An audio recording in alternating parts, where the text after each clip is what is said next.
It is powder coating time. So today I'll be teaching you how to powder coat a 30-ounce stainless steel tumbler. Right now we'll be just doing a single coat today. This is not going to be a super in detail video. I can make one if that's something y'all want, but this is for the people that just want to get into some powder coating. First things first, gloves.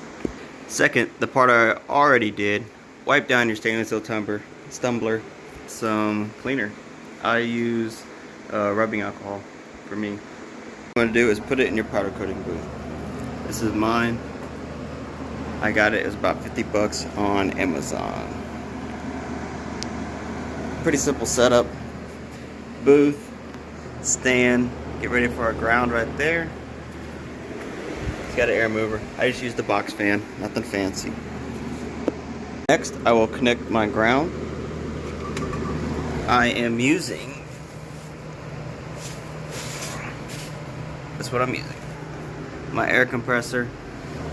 If y'all want more questions, drop them. I'll do a bigger, longer video. It's just a quick video. Now my stuff is grounded. Now the fun part. I'll be holding this button down.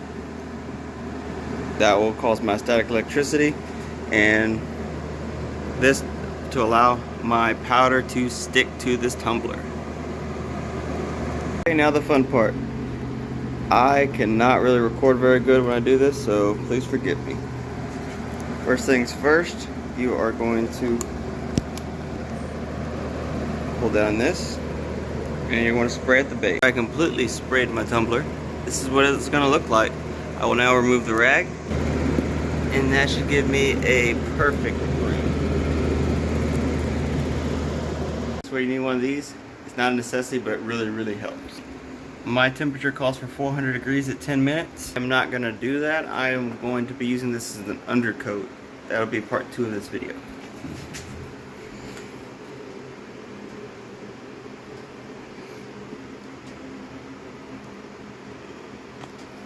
Should be good enough. And then I will be placing this in there. And we are set. Now all we got to do is wait for the result. Okay. And we'll be pulling this tumbler. Here you go. A perfect tumbler. This is gloss white. Like I said, this is not what it's going to end up looking like.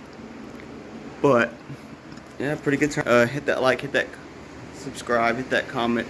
We will be making part 2 in just a bit. We'll be putting a design and an overcoat over this, so we have a two-tone tumbler.